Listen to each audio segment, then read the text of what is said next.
নমস্কার বন্ধুরা, আজকের ভিডিও আলোচনার বিষয় হচ্ছে আর্থিক উন্নতি হবে কিনা জন্মছক দেখে বিচার করতে পারবেন আপনারা। জন্মছক বা কুণ্ডলী দেখে আর্থিক উন্নতি বিচার করতে গ্রহের বিশেষত জুপিটার, ভেনুস, সান, মুন অবস্থান, দ্বিতীয়, ষষ্ঠ, দশম, একাদশ ভাব এবং দশা বিশ্লেষণ করা হয়, যেখানে বৃহস্পতি ধন ও শুভযোগ নির্দেশ করে, শুক্র সম্পদ, সূর্য কৃতিত্ব, চন্দ্র মানসিকতা এবং দ্বিতীয় ভাব সঞ্চয়, একাদশ ভাব লাভ, দশম ভাব কর্ম এবং ষষ্ঠ ভাব প্রতিযোগিতা ও ঋণ নির্দেশ করে আর্থিক ভাগ্য নির্ধারণে গুরুত্বপূর্ণ ভূমিকা রাখে।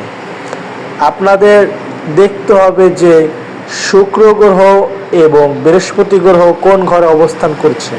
কোনো ব্যক্তির আর্থিক উন্নতির মূল ক্ষেত্রটি বোঝার জন্য গ্রহের প্রভাব জানা অত্যন্ত জরুরি। বৃহস্পতি বা জুপিটার ধন, সৌভাগ্য ও সমৃদ্ধির কারক গ্রহ। এটি শুভ অবস্থানে থাকলে আর্থিক উন্নতি ও প্রাচুর্যকে নির্দেশ করে। শুক্র, ভেনুস সম্পদ, বিলাসিতা ও আর্থিক লাভের গ্রহ। তুলা বা লিবেরা, বৃষ বা ট্রাস রাশিতে শুভ শুক্র ধনযোগ তৈরি করে থাকে। যাদের তুলা রাশি বা বৃষ রাশি, তাদের শুক্র গ্রহ এমনিতেই ভালো থাকে, তাদের এমনিতেই ধনযোগ সৃষ্টি থাকে। সূর্য, সান কৃতিত্ব, খ্যাতি ও কর্মজীবনের সাফল্য। শুভ অবস্থানে ক্ষমতা ও সম্মান দেয়। সূর্য গ্রহ যদি ভালো থাকে আর শুভ স্থানে থাকে, তাহলে অবশ্যই আপনাদের কর্মজীবনে সফলতা আসবে। চন্দ্র, মন মানসিকতা ও আবেগের প্রতীক। এটি আর্থিক সিদ্ধান্ত এবং নিরাপত্তার সহানুভূতিকে প্রভাবিত করে থাকে। চন্দ্র গ্রহ যদি দ্বিতীয় কিংবা ষষ্ঠ কিংবা একাদশ কিংবা দশম ঘরে থাকে, যে কোনো একটা ঘরে থাকে এই চারটার, তাহলে অবশ্যই আর্থিক দিক জাতক জাতিকার উন্নত হয়ে থাকে।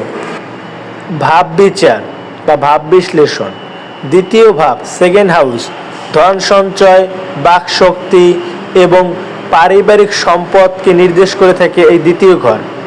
জন্মকুণ্ডলীর একাদশ ভাব, লাভ, বন্ধুবান্ধব, আশা পূরণ ও আয় সম্পর্কিত বিষয় নির্দেশ করে থাকে একাদশ ভাব। জন্মকুণ্ডলীর দশম ভাব, কর্মজীবন, পেশা, খ্যাতি ও সামাজিক অবস্থান। এটি আর্থিক সফলতার মূল ভিত্তি। ষষ্ঠ ভাব, সিক্স হাউস, প্রতিযোগিতা, ঋণ, শত্রু এবং দৈনিক আয়কে নির্দেশ করে থাকে এই ষষ্ঠ ভাব। তাহলে বোঝা যাচ্ছে যে যদি কোনো জাতক জাতিকা জন্মকুণ্ডলীতে দ্বিতীয় ভাব, একাদশ ভাব, দশম ভাব কিংবা ষষ্ঠ ভাব যে কোনোভাবে একটি গ্রহ অবস্থান যদি করে, চন্দ্র কিংবা সূর্য কিংবা আপনাদের আয়কারক গ্রহ বৃহস্পতি কিংবা শুক্র, যে কোনো একটা গ্রহ থাকলেই তার আয় উন্নত হয়ে থাকবে।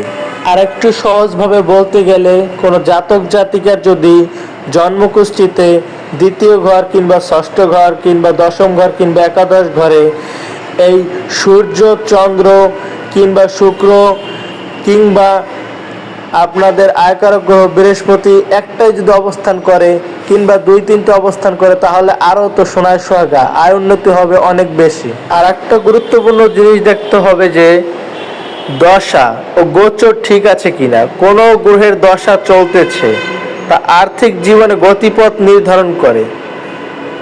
বৃহস্পতি বা শুক্রের দশা আর্থিক উন্নতির জন্য অত্যন্ত শুভ বলে বিবেচনা করা হয়ে থাকে। মানুষের দশা বলতে সুসময় এবং দুঃসময়কে ইন্ডিকেট করে থাকে। যদি কারো বৃহস্পতির দশা কিংবা শুক্রের দশা চলে, তাহলে অবশ্যই তার আর্থিক দিক উন্নত হবে, তার আয় ভাব অনেক ভালো থাকবে। ভিডিওটি ভালো লাগলে অবশ্যই লাইক, কমেন্ট, শেয়ার করবেন। নতুন নতুন ভিডিও পেতে অবশ্যই চ্যানেলটি সাবস্ক্রাইব করবেন।